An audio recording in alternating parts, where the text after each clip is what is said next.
Hello everyone, I welcome you all to Divya career. So students, आज हम लोग ABM module B के units 4 to 6 आज के सेशन में कवर करेंगे, which is actually units 13, 14 and 15। Okay, so इसके पहले हम लोग ने मॉड्यूल बी के फर्स्ट 3 यूनिट्स प्रीवियस सेशन में कर लिए हैं। अगर आपके मिस हो गए हैं, you can check it out from our playlist. Channel को जरूर से सब्सक्राइब करके बेल आइकन प्रेस कर दीजिए to get the timely notification of all the uploaded videos. साथ में सभी वीडियोस की पीडीएफ्स के लिए हमारा टेलीग्राम ग्रुप ज्वाइन कर लीजिए। ओके, उसकी लिंक मैंने शेयर कर दी अंदर डिस्क्रिप्शन बॉक्स, वहां पे आपको इन सभी वीडियोस की पीडीएफ मिल जाएगी। So let's start with our today session. तो सबसे पहले बात करेंगे unit 4 of module B, which is actually unit 13, which is employees feedback and reward system. So reward कौन कौन से टाइप्स के होते हैं जो एक एम्प्लॉय को मिलते हैं while working in an organisation, हम लोग उसकी बात करेंगे। तो सबसे पहला आपका टर्म है that is total reward. Total reward में आपके दोनों ही चीजें आ गए, monetary as well as the non monetary rewards जो एम्प्लॉयज को मिलते हैं। These rewards are in the form of जो बेसिक आपको पे वगैरह मिलता है वो आपका मॉनेटरी रिवॉर्ड में आ जाता है। फिर आपको कई सारे तरीके के बेनिफिट्स कंपनी देती है in the form of health insurance, travelling allowances, retirement benefits. ठीक है, वो सब बेनिफिट्स में आ जाते हैं। और कुछ आपको नॉन फाइनेंशियल रिवॉर्ड्स भी कंपनीज देती हैं, जैसे कि आपको रिकॉग्निशन, अप्रिसिएशन मिला, करियर डेवलपमेंट अपॉर्चुनिटीज मिलती है in the form of training, mentorship, work life balance. Okay, तो ये 3 तरीके के आपके रिवॉर्ड्स होते हैं अगर ब्रॉडली क्लासीफाई किया जाए, जिसमें आपका मॉनेटरी रिवॉर्ड आ जाता है, financial reward, then it includes the benefits they are in the nature of non monetary, you can say, but they have the financial value, and then it comes directly in the form of non financial rewards. So total reward is a combination of monetary, non monetary investments they make in their workforce to attract, retain and engage the people they need to operate its business successfully. तो एक company monetary और non monetary दोनों तरीके से investment करती है अपने employees के ऊपर, जिससे कि वो टैलेंटेड वर्कफोर्स को अट्रैक्ट कर सके और उनको रिटेन कर सके अपने बिजनेस ऑपरेशंस को रन करने के लिए। द 3 कैटेगरीज ऑफ रिवॉर्ड, जैसे मैंने बताया, पे, बेनिफिट्स एंड इंटेंजिबल रिवॉर्ड्स हो गए। पे में आपका जैसे आपकी सैलरी, वेजेस, ये सारी चीजें आ गया। ओके, पे जो बेसिक आपको मिलता है। ओके, और इसी में ही आपका बोनसेस वगैरह भी आ जाएंगे, जो आपको इंसेंटिव्स वगैरह मिलता है। बेनिफिट्स के फॉर्म में आपको जो इंश्योरेंस बेनिफिट मिल जाता है, mediclaim, health insurance, retirement plans, वो सब बेनिफिट्स में आ जाएगा। और इनटेंजिबल रिवॉर्ड्स में आपका appreciation, recognition, work life balance, okay, flexible working hours हो गया जैसे। ओके, तो वो सब चीजें आएगा इसमें। आपका recognition, career development opportunities in the form of training, mentorship, वो सब आ जाएगा आपका इंटेंजिबल रिवॉर्ड्स में। So total reward consist of foundational rewards, performance based and career and environmental rewards. तो अगर फाउंडेशनल रिवॉर्ड्स की बात करें तो फाउंडेशनल रिवॉर्ड्स में आपका पे और बेनिफिट्स दोनों चीजें आ गई। पे और बेनिफिट्स, जो आपकी वेजेस, सैलरी आपको मिल रही है, साथ में जो भी बेनिफिट्स कंपनी दे रही है, हेल्थ इंश्योरेंस वगैरह, वो फाउंडेशनल रिवॉर्ड्स में आता है। परफॉर्मेंस बेस्ड में जो आपका टारगेट बेस्ड आपको इंसेंटिव्स मिलते हैं, which is link to your achieving the targets in the organisation, target linked जो इंसेंटिव्स होते हैं। ओके, तो वो आपके परफॉर्मेंस बेस्ड हो जाते हैं, which includes your bonuses and even the ESOPs come under the, जो एम्प्लॉय स्टॉक ऑप्शन प्लान्स रहते हैं वो परफॉर्मेंस बेस्ड होते हैं।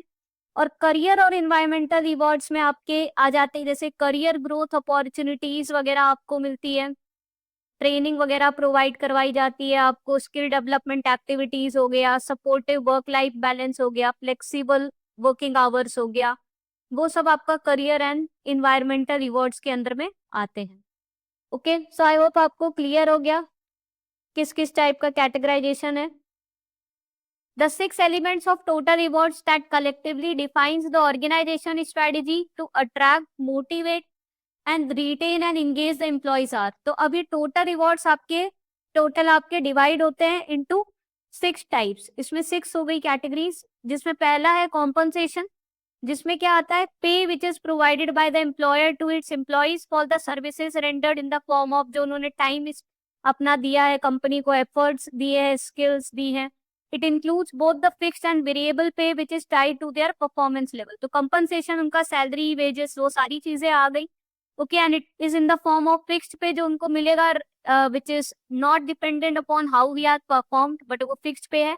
और variable pay which is in the form of bonuses or incentives which is linked to his performance. Then second element is the benefits, which includes the programs the employer uses to supplement the cash compensation which the employees receive. It includes health, income protection, savings, retirement programs which provide security for the employees and their families. तो इसमें जो company health insurance plan, mediclaim plans, retirement benefit plans ये सब देती है वो benefit के अंदर में आ गया.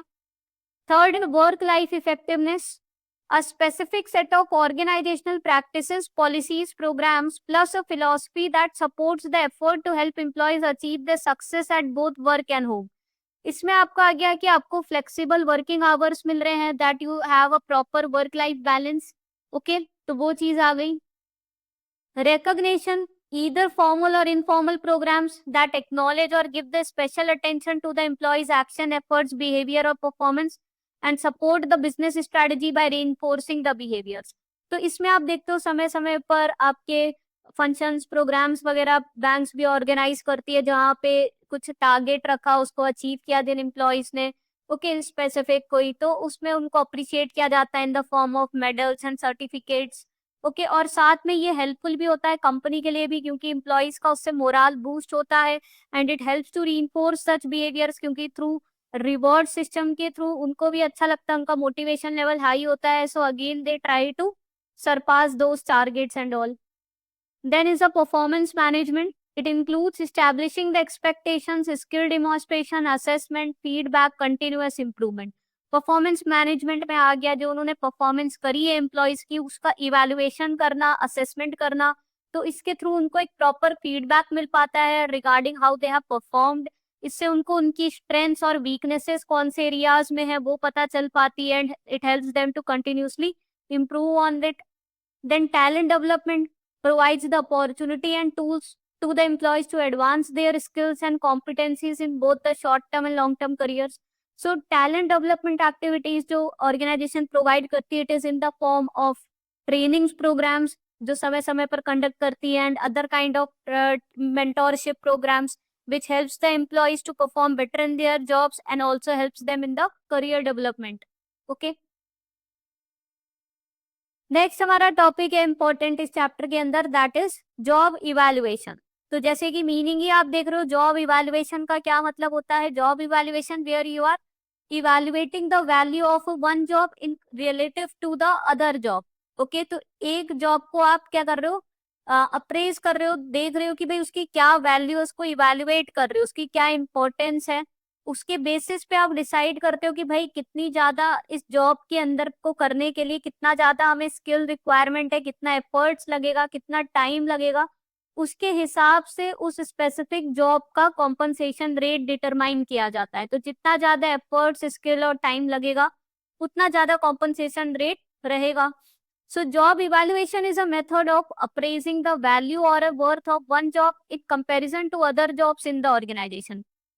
तो यहाँ पर आप एक स्पेसिफिक जॉब को करने की वैल्यू डिटरमाइन करते हो in comparison to other jobs, which helps to determine the compensation rates for that specific job, helps to link the pay with the requirement of a job, provide for pay differential taking into account skills, efforts, hazards required in each job, to establish a compensation structure. तो सब एक ही जैसे ही points लग रहे होंगे आपको ये सारे. एक्चुअल में मीनिंग यही है जॉब इवैल्यूएशन का, मतलब आप एक तरीके से पूरे जॉब को अप्रेज करते हो, उसकी वैल्यू डिटरमाइन करते हो, आप देखते हो उसमें कितना एफर्ट्स, स्किल्स, टाइम लगेगा, उसके हिसाब से you determine the compensation rates और the package associated with each job. Now we will be discussing about the various job evaluation techniques which the organisations could use. So job evaluation techniques could be divided into two types. First is a non-quantitative methods which are mainly the qualitative methods you can see, and the second is a quantitative methods which are more analytical methods. So non quantitative में आपकी आ जाते हैं ranking और job comparison and grading और job classification, and quantitative methods में आपके आते हैं factor comparison and point rating. तब हम लोग डिस्कस करेंगे ये सारे मेथड्स वन बाय वन. तो पहले हम लोग बात करेंगे नॉन क्वांटिटेटिव मेथड के अंदर में रैंकिंग और जॉब कंपैरिजन मेथड की। तो रैंकिंग मेथड सबसे सिंपलेस्ट मेथड होता है। यहाँ पर क्या होता है, each job as a whole is compared with the others and this comparison of job goes on until all the jobs have been evaluated and ranked। मतलब ए जॉब है, उसको हम लोग जितने भी टाइप की डिफरेंट जॉब्स उस ऑर्गेनाइजेशन में होती है उससे कंपैरिजन करते जाएंगे और उस हिसाब से हम रैंकिंग देते जाएंगे कि अगर ए में ज्यादा एफर्ट्स स्किल टाइम लग रहा है और ये ज्यादा इंपॉर्टेंट है ऑर्गेनाइजेशन के लिए, सो ए को हम लोग ज्यादा वैल्यू देंगे। फिर हम लोग ए को सी से कंपैरिजन करेंगे, हो सकता है सी ज्यादा वैल्यूएबल इन कंपैरिजन टू ए, तो सी को ज्यादा रैंक मिल जाएगी। इस तरीके से हर एक जॉब हर दूसरी जॉब के साथ कंपेयर होती है on the basis of various factors के, मतलब पूरी पूरी जॉब एक्चुअली कंपेयर होती है और फिर उसकी रैंकिंग की जाती है in the order of their importance from the simplest to the hardest और from the highest to lowest. अब आप रैंकिंग कैसे भी कर सकते हो कि वो जॉब करना सबसे सिंपल है उस तरीके से अभी ऑर्डर में लगा सकते हो फ्रॉम लो टू हाई, और it could be arranged from highest to lowest in the order of their importance to the organization. The main advantage of ranking method is it is easy to understand and it is least expensive।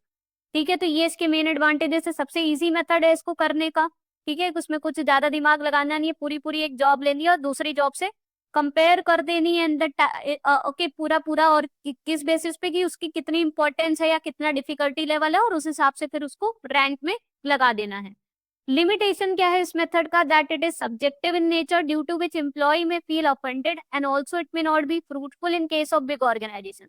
सो बड़े organisation में there are various kinds of job which are there and it is not possible to compare each and every job with each and other job, different type of job, क्योंकि हर job का अपना अलग अलग criteria हो सकता है, सबकी अपनी अपनी इंपॉर्टेंस हो सकती है, so it is not possible also. or it is also subjective in nature where the employees may feel that there is a biasness which is done in the organization। क्योंकि as an employee you will feel that your job is important but your employer may not feel that your job is of so much of importance or doesn't require so much of skills, so it depends upon the perceptions of the rater also, so that is why it is subjective in nature and may be subjected to certain biases। Next है आपका job classification और job grading. Now job grades are defined and jobs are classified into grades by comparing whole job description with the graded definition. The advantages is that it is less subjective as compared to ranking method and it is acceptable to the employees। तो job grading के अंदर में क्या कर रहे हैं, यहाँ पर आप जॉब्स को एक तरीके से सॉर्ट आउट कर रहे हो ऑन द बेसिस ऑफ क्या ड्यूटीज है, रिस्पॉन्सिबिलिटीज है, ठीक है। सो यहाँ पर आप एक तरीके से पहले तो जॉब ग्रेड्स को डिफाइन कर रहे हो। ओके तो पहले तो ऑर्गेनाइजेशन एक job different different job grades को सेट करता है कि क्या क्या जॉब ग्रेड रहेंगी, which depends upon the description of the type of work जो उस ग्रेड के अंदर में किया जाएगा, कि उसको करने के लिए जो भी टास्क क्या करने जाएंगे, कितना कॉम्प्लेक्स टास्क है, क्या स्किल्स नॉलेज रिक्वायरमेंट है। ओके फिर उसका पूरा डेवलप किया जाएगा डिटेल्ड डिस्क्रिप्शन कि इस जॉब को करने के लिए ये चीजें रिक्वायर्ड है, तो हर पोजीशन का पूरा डिटेल्ड जॉब डिस्क्रिप्शन डेवलप किया जाएगा, ठीक है। फिर जो टीम होगी वो क्या करेगी, ये जो भी जॉब डिस्क्रिप्शन बनाया है हर एक पोजीशन का उसको पूरा पूरा मतलब एक देखेगी कि उसको क्लासीफाई करेगी प्रॉपर एक जॉब ग्रेड्स के अंदर में। फिर उसमें एक पूरा पे ग्रेड असाइन किया जाएगा, जैसे हमारा पे कमीशन वगैरह भी रहता है। तो जब सारी जॉब्स क्लासीफाई हो जाएंगी तो उनका एक पे रेंज डिसाइड किया जाएगा कि इसका ये ग्रेड हो, ये पे रेंज होगा इस ग्रेड को करने का, इस जॉब ग्रेड का ये पे रेंज होगा, ठीक है। तो इस तरीके से ये पूरा मेथड आपका काम करता है, जहाँ पे आप जॉब्स को सॉर्ट करते हो on the basis of the duties responsibilities, you define the job grades, okay, और उसके हिसाब से फिर आप उसका पूरा डिस्क्रिप्शन वगैरह को कंपेयर करते हो विद इन दैट ग्रेड, उसका पे ग्रेड्स आप डिफाइन करते हो, इस तरीके से इसमें काम होता है। ओके तो अब इसका एडवांटेज क्या है, it is less subjective in nature, इसमें उतना ज्यादा बायसनेस नहीं होता है and the employees accept this method. Limitation is that the jobs may differ with respect to their content and complexity and by placing all under one category, the results may be over or underestimated। तो कई बार हम लोग एक specific job grade के अंदर कई different types की job को प्लेस कर देते हैं जिनका अपना करने का जो टास्क जो उसके अंदर में होते हैं, दे मे बी मोर और less different in nature, complex हो सकते हैं, दोनों ही तरीके के अलग अलग नेचर के हो सकते हैं। तो डिफरेंट टाइप्स की जॉब को एक पर्टिकुलर ग्रेड के अंदर में प्लेस कर देने से क्या होता है, उसमें अगेन रिजल्ट क्या होते हैं, आपके करेक्ट रिजल्ट्स नहीं शो करता। किस कोई एक टाइप की जॉब आप ओवर एस्टिमेट कर देते हो when you placing it under the same job category and assigning the same pay to that job. Okay, next हम लोग बात करेंगे क्वांटिटेटिव मेथड्स की। इसमें सबसे पहले आपका आएगा factor comparison. So different factors are selected which are usually 5 and are assumed to be constant for all the jobs. Each factor is ranked individually with all the other jobs. The points are assigned to each factor. Value of the job is obtained by adding all the point value. So factor comparison में आप क्या करते हो, यहाँ पर आप एक तरीके से फोकस किस पे करते हो, फैक्टर्स पे करते हो। तो यहाँ आप जॉब को क्या करते हो, ब्रेक डाउन कर देते हो। You are breaking the jobs are break down into specific factors.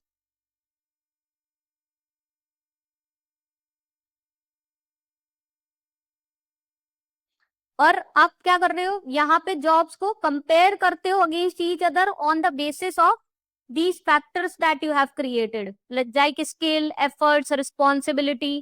ठीक है, and then you assign a monetary value to those factors.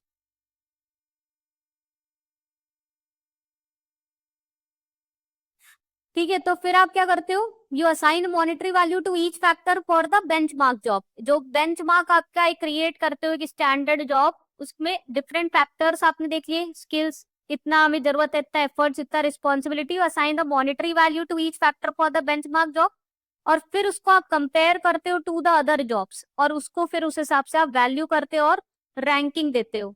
सो जो टोटल जॉब वैल्यू आती है, that is a monetary value of all the factors. Okay, क्योंकि आपकी job क्या है, different different factors में इधर आप ब्रेक डाउन करते हो।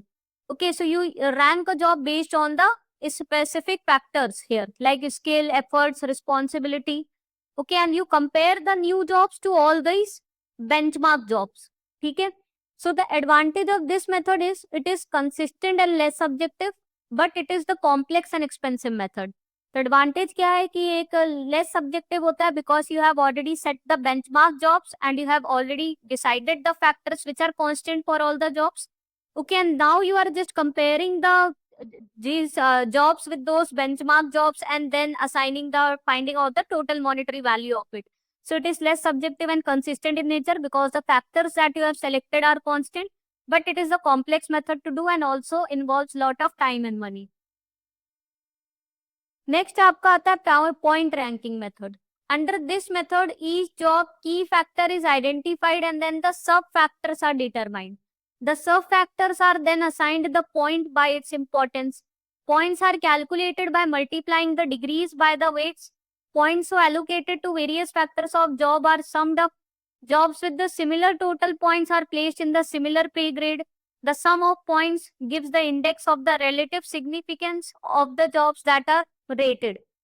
तो यहाँ पर आप क्या कर रहे हो, यहाँ पर आप एक तरीके से जॉब्स को अगेन यहाँ पे ब्रेक डाउन करते हो, डिफरेंट डिफरेंट जॉब्स को ब्रेक डाउन करते हो into various factors like skills, responsibility and all.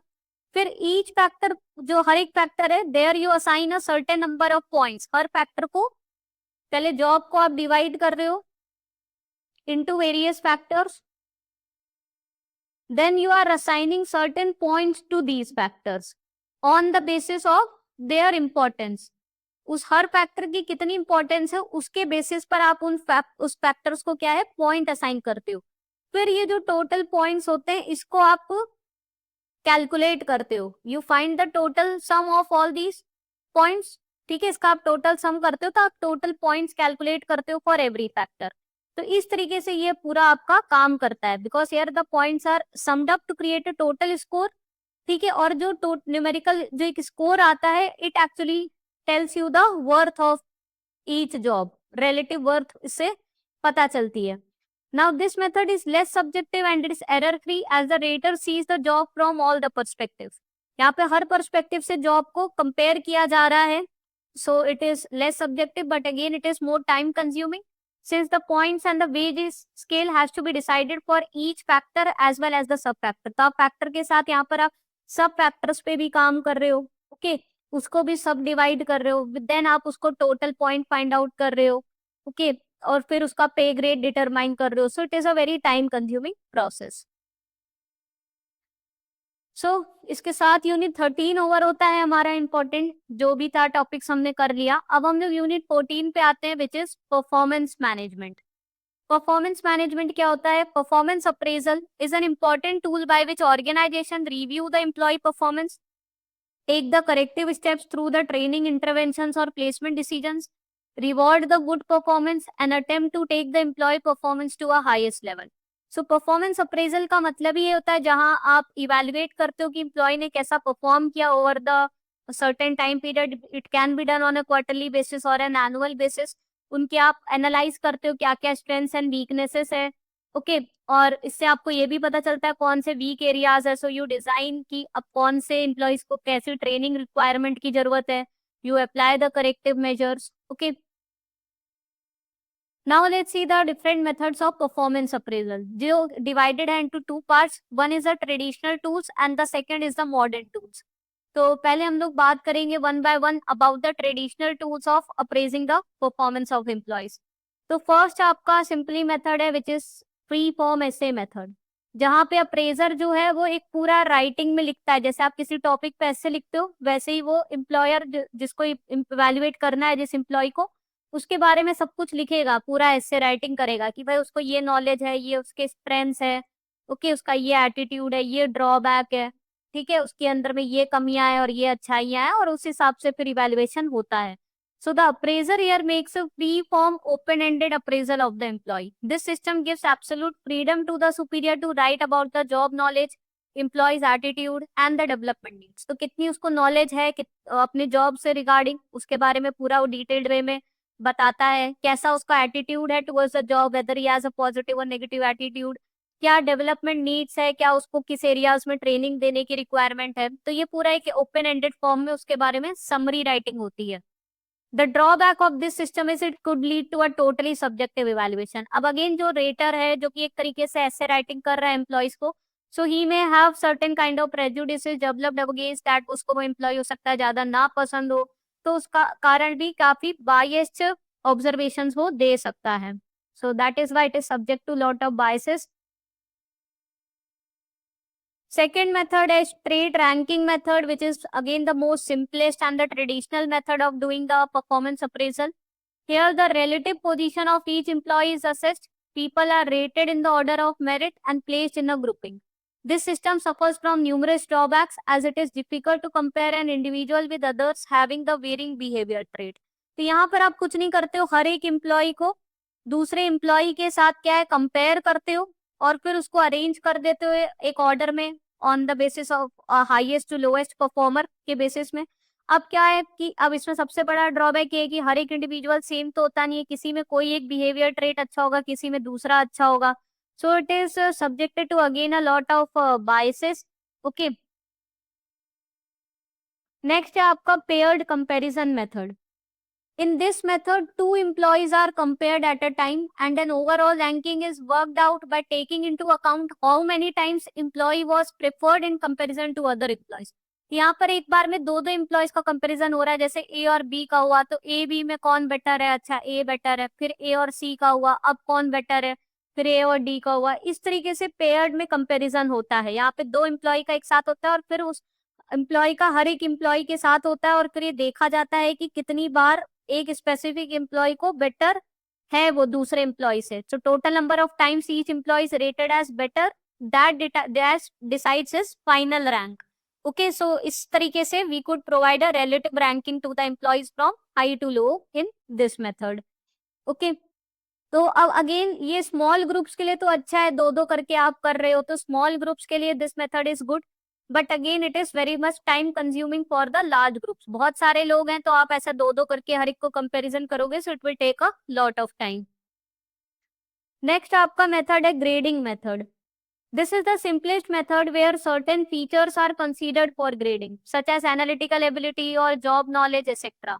Certain scales are then decided and employee is graded on those features on the scale. The scale could be outstanding, very good, average, below. तो यहाँ पर क्या है, इस method के अंदर में आपके जो एम्प्लॉयज है अब उनको क्या है अलग अलग ग्रेड में क्लासिफाई किया जाता है। अब जो स्केल्स है वो बने आउटस्टैंडिंग है, ये है, गुड है, ठीक है। तो अब जो डिफरेंट डिफरेंट ग्रेड्स है तो अब उसकी एनालिटिकल एबिलिटी कैसी है, आउटस्टैंडिंग है, वेरी गुड है, एवरेज है, बिलो एवरेज है। इस तरीके से उनको स्केल में पुट किया जाता है ऑन द, जिससे कि उसकी जो इंडिविजुअल ट्रेड्स है वो एसेस हो पाते हैं इसके थ्रू, कि भाई एनालिटिकल एबिलिटी में वो कौन स्केल में कहाँ पर आता है, जॉब नॉलेज में कहाँ पर आता है। तो इस मेथड को हम लोग ग्रेडिंग मेथड कहते हैं। नेक्स्ट है आपका ग्राफिक और linear rating method. This method considers two factors, employee characteristics and the contribution. Personal qualities such as initiative, dependability, decisiveness are measured. With regard to contribution, both the quality and quantity of work are considered. While measuring the contribution, weightages are assigned to both the quality and quantity. तो इसमें दोनों चीजें major करी जाती है through this method की, उसका quality of work कैसा है, साथ में कितना वो काम करता है, क्वांटिटी ऑफ वर्क कैसा है।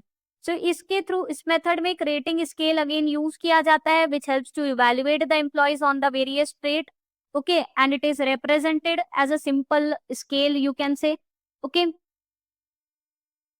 नेक्स्ट है forced choice distribution. So forced choice distribution क्या होता है? Forced choice distribution is a method in the supervisor is asked to select the statements which best describe the employee. तो यहाँ पर दो स्टेटमेंट दे दिए ए और बी, तो अब यहाँ पर जो रेटर है उसको दोनों में से एक स्टेटमेंट चूज करना होता है, कौन सा स्टेटमेंट बेस्ट डिस्क्राइब करता है उस एम्प्लॉय को। So he is forced to make a choice between those statements. That is why this is known as forced choice description. The statements are the predetermined set of description of people. It reduces the rater bias and it's intended to eliminate subjectivity. अब इसमें of course subjectivity रहेगी नहीं, subjective बायस रहेगा नहीं, क्योंकि जो statements है these are predefined and you have to choose between those statement.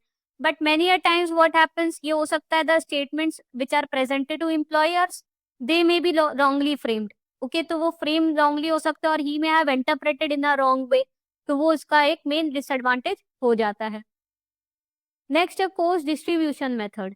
Here the manager rank the employees against each other and assign them to a predefined performance categories, often using 20-70-10 model. मतलब यहाँ पर जैसे आपका normal distribution होता है curve इस तरीके से, वैसे यहाँ पर फॉलो करता है। यहाँ पर 70% लोगों को एज एन एवरेज परफॉर्मर्स में डाल देता है जब वो रेट करता है एम्प्लॉयर, और 20 लोगों को टॉप परफॉर्मर की कैटेगरी में डाल देगा और कुछ 10% लोगों को लो परफॉर्मर में। तो यहाँ पर सबको मोर और लेस जो मेजर नंबर ऑफ एम्प्लॉयज होते हैं they are placed under the average performer category, okay. So it assumes a normal distribution of performance which may not be accurate, क्योंकि जरूरी नहीं है कि आपके 70% एवरेज ही वर्कर्स हो सकता है आपके टॉप परफॉर्मर ज्यादा हो या लो परफॉर्मर ज्यादा हो। तो पोस्ट डिस्ट्रीब्यूशन में ये नॉर्मल डिस्ट्रीब्यूशन कर देता है एम्प्लॉयर की, जहाँ पे जिसको भी रेट कर रहा है 70-80% एम्प्लॉयज को एवरेज परफॉर्मर में कैटेगराइज कर देता है और बाकी रिमेनिंग को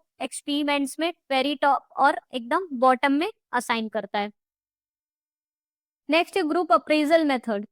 This is a method in which employees rated by the group of appraiser consisting of immediate supervisor and 3 or 4 others who have the knowledge of the performance of employee.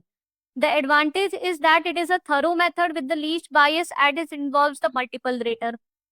तो जैसे नाम में लिखा है group appraisal, so it involves a group of people who are actually appraising the employees, जो उसके खुद के आपके immediate supervisor है और भी 3-4 लोग who has a knowledge about the performance of employee. तो यहाँ पर अब क्योंकि मल्टीपल रेटर्स इन्वॉल्व है so it reduces the biasness.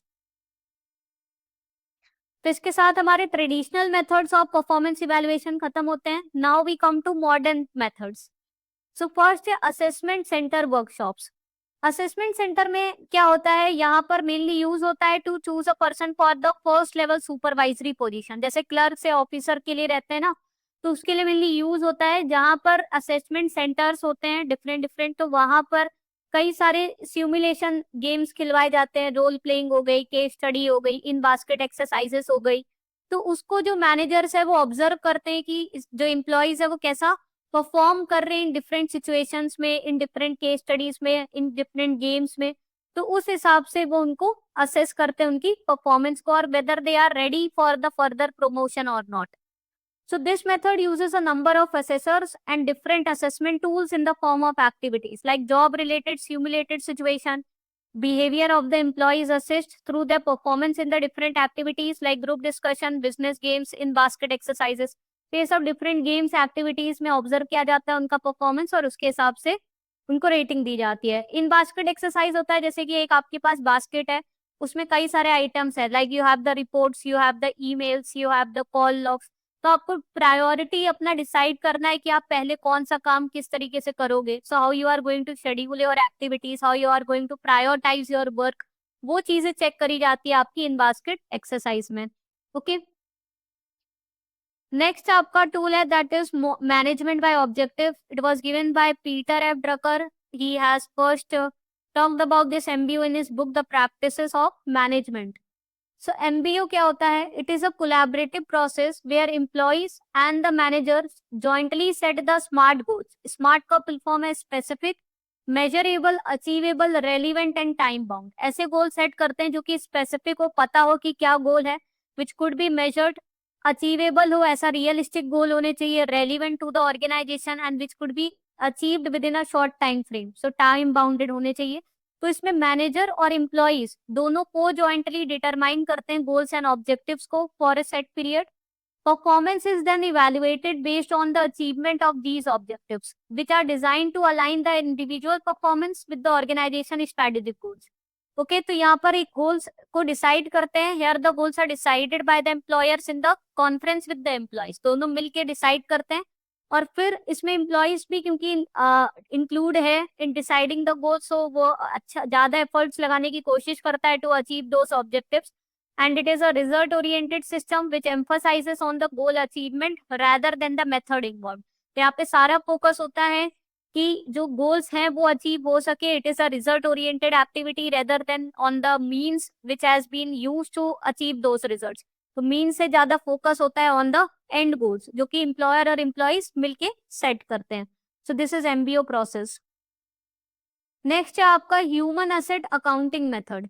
अब ह्यूमन असेट अकाउंटिंग मेथड में जो एम्प्लॉइज है उनकी वैल्यू डिटरमाइन की जाती है using the method like historical cost method you can से, and it also involves the replacement cost method. तो हिस्टोरिकल कॉस्ट क्या होता है? हिस्टोरिकल कॉस्ट मतलब जो कंपनी को अब तक एक्सपेंसेस आए हैं उस एम्प्लॉइज के ऊपर, रिक्रूटमेंट करने में, उसको ट्रेनिंग देने में, वो इसमें कंसीडर किए जाते हैं. और अगर हम लोग उस एम्प्लॉय को रिप्लेस करें नए एम्प्लॉयज के साथ, तो जो एक्सपेंसेस आएंगे, क्योंकि नए एम्प्लॉयज को वापस से हमें ट्रेन करना पड़ेगा, सब सिखाना पड़ेगा, और वो एम्प्लॉय एक्चुअल में कितना आउटपुट प्रोवाइड कर रहा है, तो उसको कंपैरिजन किया जाता है और उस हिसाब से उसको क्या उसकी वैल्यू है ऑर्गेनाइजेशन में वो डिटरमाइन करी जा रही है. So the employees of the organization are treated as a human capital and money estimates are attached to the value of the personal and its external goodwill. पर उसकी वैल्यू उसके बेसिस पर डिटरमाइन की जाती है. It measure the human performance of an organisation as a whole in terms of increase और decrease in the human asset और human capital value. तो यही उसकी मॉनेटरी वैल्यू एक्चुअल में कैलकुलेट की जा रही है कि भाई जो हम लोग इन्वेस्टमेंट किया उसके कंपैरिजन में कितना आउटपुट जनरेट हो रहा है. ओके, कितना रिटर्न जनरेट हो रहा है through those employees. Okay, so if there is a increase in their value, it is a increase in the human asset to the firm. Next है BARS method which is behaviourally anchored rating scale. Here the jobs are described by giving critical incidents of effective and ineffective performance. Based on these incidents, a rating scale is devised. तो हर job को करने के लिए कुछ critical behaviours होते हैं कि कुछ जॉब ऐसे हैं कि जहाँ पर आपको पंक्चुअलिटी बहुत ज्यादा रिक्वायरमेंट है, कुछ ऐसे जॉब जहाँ एनालिटिकल स्किल्स बहुत ज्यादा रिक्वायर्ड है. तो वो क्रिटिकल इंसिडेंट्स उस स्पेसिफिक जॉब को करने के लिए क्या क्या रिक्वायर्ड है वो डिटरमाइन किए जाते हैं. ओके, और उसके बेसिस पे एक रेटिंग स्केल फॉर्म किया जाता है. ओके, और फिर जो ये बार होता है ये link it is related to those job behaviours. Okay, जो जॉब में जो वो behaviour which is expected out of those employees, उसके हिसाब से ये पूरा स्केलिंग सिस्टम डिजाइन किया जाता है which ranges from 5 to 9 points. Okay, और फिर इसमें रेट किया जाता है एम्प्लॉइज को. So a set of incidents are used as a behavior anchors for the performance dimensions. Bar evaluate the performance in terms of the critical employees behavior. Okay, और फिर इसके basis पे employees को evaluate किया जाता है on this scale. Next is a 360-degree appraisal method. Under this appraisal, employee is rated by the people who are affected by the performance of employee and who have the adequate knowledge about his working and performance. So 360 degree में जो employees हैं वो खुद से अपना भी assess करते हैं कि भाई उनका कैसा परफॉर्मेंस रहा पूरे साल में, उनके जो पीयर्स हैं, को वर्कर्स हैं, वो भी उनको असेस करते हैं, उनके जो बॉस है वो तो असेस करेंगे ही करेंगे, और भी जो other stakeholders who are related with the organization and who have the adequate knowledge about his working, वो सभी लोग इसको असेस करेंगे। तो यहाँ पर उसको एक कंप्लीट पता चल पाता है डिफरेंट पॉइंट ऑफ व्यू से कि उसने कैसा परफॉर्म किया पूरे साल।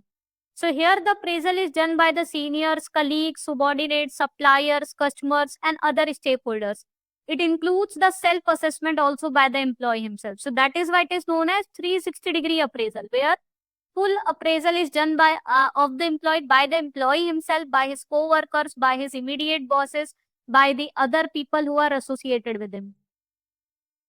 And last method is 720-degree appraisal, which is a double check for the 360-degree performance appraisal. तो यहाँ पर एक तरीके से क्या किया जा रहा है, यहाँ पर एक तो पहला तो फर्स्ट राउंड होता है जहाँ पे पूरा 360 डिग्री इवैल्यूएशन हो गया, फिर उसके बाद एक सेकेंड राउंड कंडक्ट होता है जहां पर जो फीडबैक मिला था फर्स्ट राउंड उसके बेसिस पे देखा जाता है कि भाई कितना इंप्रूवमेंट आया, इसलिए इसको 720 कहते हैं. So it is a double check of 360 degree. So it is an evaluation of an employee from all the aspects, giving timely feedback to ensure the person is able to achieve the set goals before the next appraisal. Okay, तो यहाँ पर उसको proper feedback के basis पे कैसा वो achieve कर रहा है काम, अगले साल के लिए और बेटर कर सके, उसको इंश्योर किया जाता है under this appraisal system.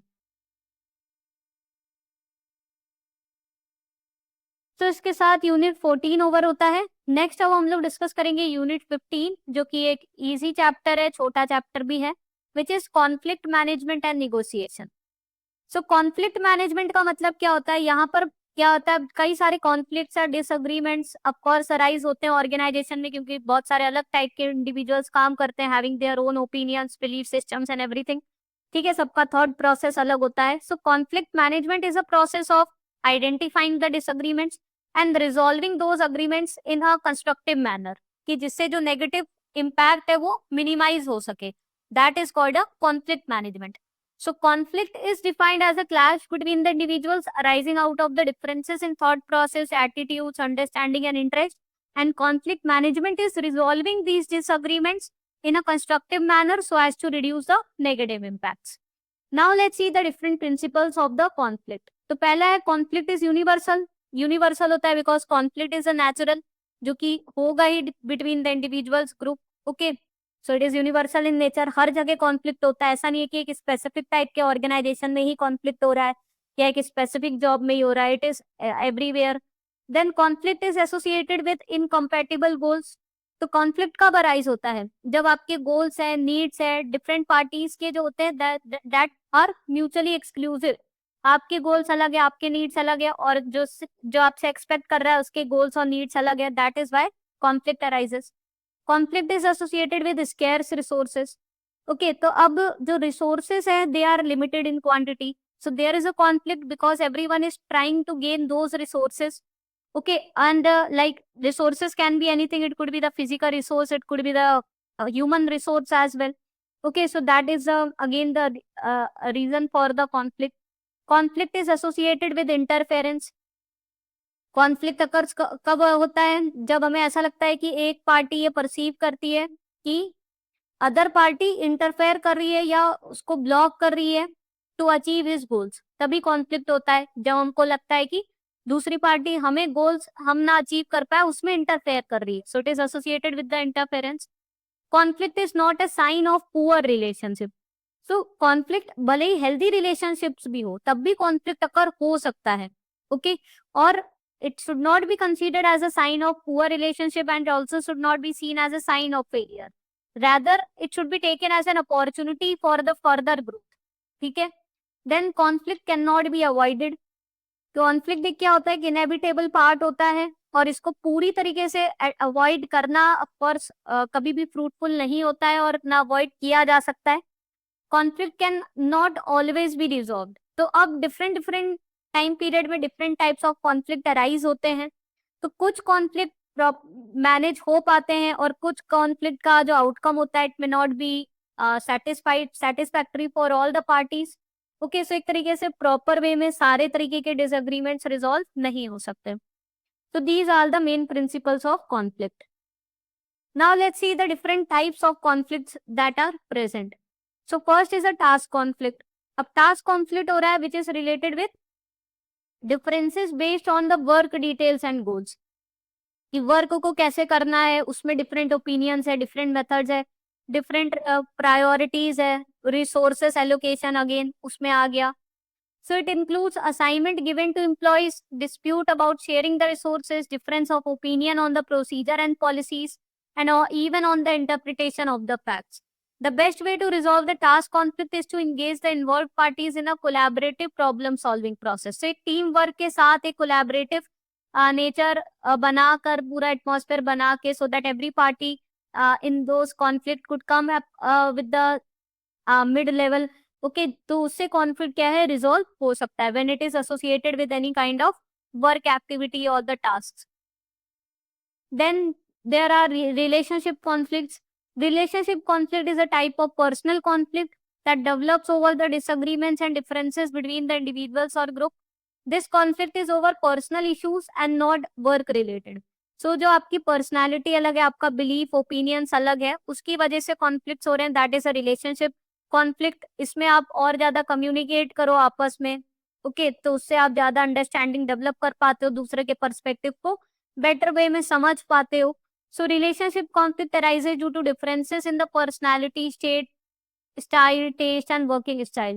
Such conflict can be resolved by listening to other person's point of view and demonstrating empathy and interest in other person.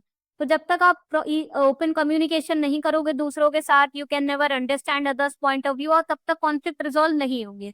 So the personal conflict is a relationship conflict which can be resolved by communicating more openly and trying to understand others' point of view. Third type of conflict that can arise is the value conflict, which arises from the fundamental differences in the life experience, culture, identity, values, and beliefs. These can include the differences in politics, religion, ethics, norms. Dispute about the value can arise in the context of work decision and policies. तब जो value conflict है, कोई भाई by nature बहुत ही ज्यादा ethical है, कोई बहुत ज्यादा उसके स्ट्रॉन्ग मॉरल्स एंड प्रिंसिपल्स हैं, दूसरा डिसऑनेस्ट है, नॉन उतना इंटेग्रिटी के साथ काम नहीं करता है। So there would be the value conflict that may arise. Next we will see the approaches to resolving conflict which is important. So there are 5 approaches through which the conflicts could be resolved. So there is a Thomas Kilmann model who has identified 5 different approaches to resolving conflict. तो वो देखते हैं कौन कौन से approaches हैं। First is avoiding. अब ये avoiding means ignoring or sidestepping the conflict, hoping it will get resolved itself in a course of time or will get dissolved soon. तो avoid हम लोग कब कर सकते हैं? It is should be considered when the issue involved is very trivial in nature. जब बहुत ज्यादा importance का नहीं है issue, तो फिर हम लोग उसको इग्नोर कर सकते हैं, अवॉइड कर सकते हैं और फिर क्या है कि सोच सकते हैं कि हाँ समय के साथ वो अपने आप रिजॉल्व हो जाएगा। Okay, but here the chances of winning are very low if you are avoiding the conflict. Next is accommodating style. Using the strategy of accommodating to resolve the conflict is taking the steps to satisfy other party concerns or demand at the expense of your own needs or desire. तो यहाँ पर हम दूसरों के बारे में ज्यादा सोच रहे हैं, ओके कि जिससे एक पीस बना रहे और हम अपने आप को कम इंपॉर्टेंस दे रहे हैं। So you are accommodating with others person opinions. Third style is a compromising. It is finding an acceptable resolution that will partly but not entirely satisfy the concerns of all the parties involved. तो अब यहाँ पर आप एक क्या कर रहे हो, एक मिड ग्राउंड में आ रहे हो जहां पर दोनों पार्टीज क्या है थोड़ा थोड़ा कॉम्प्रोमाइज कर रही है, पूरी तरीके से satisfy नहीं है, but they are trying to find a mid ground so that it could be a win-win situation for both the parties in a partly manner. Next is the competing. The conflict resolution strategy of competing tries to satisfy the desire of manager at the expense of the other parties involved. So अब competing में आप क्या कर रहे हो, यहाँ पे आप चाह रहे हो कि भाई जो दूसरे हैं उनसे बस हम बेटर कर ले किसी तरीके से, तो जो आपके बॉस है, आपके मैनेजर है, वो सेटिस्फाई हो जाए, बाकी सब से नहीं मतलब है. So here you are competing with all the other persons and trying to gain advantage of that. Collaborating, it involves finding a solution that entirely satisfy the concerns of all the involved parties. So collaboration वो होता है जहाँ पे सारी parties के concerns को अच्छे से satisfy किया जा सके through collaborative nature. That is a collaborative method. So student, this is the end of the session, जहां पे हमने 3 यूनिट्स अपने कवर कर लिए of the module B of ABM. अगर आपको पसंद आए हो, जरूर से सेशन को लाइक करके चैनल को सब्सक्राइब कर दीजिएगा, बेल आइकन प्रेस कर दीजिए to get all the timely notification of all the uploaded videos. साथ में टेलीग्राम ग्रुप ज्वाइन कर लीजिए to get the PDF of all our videos. So see you in the next session. Thank you.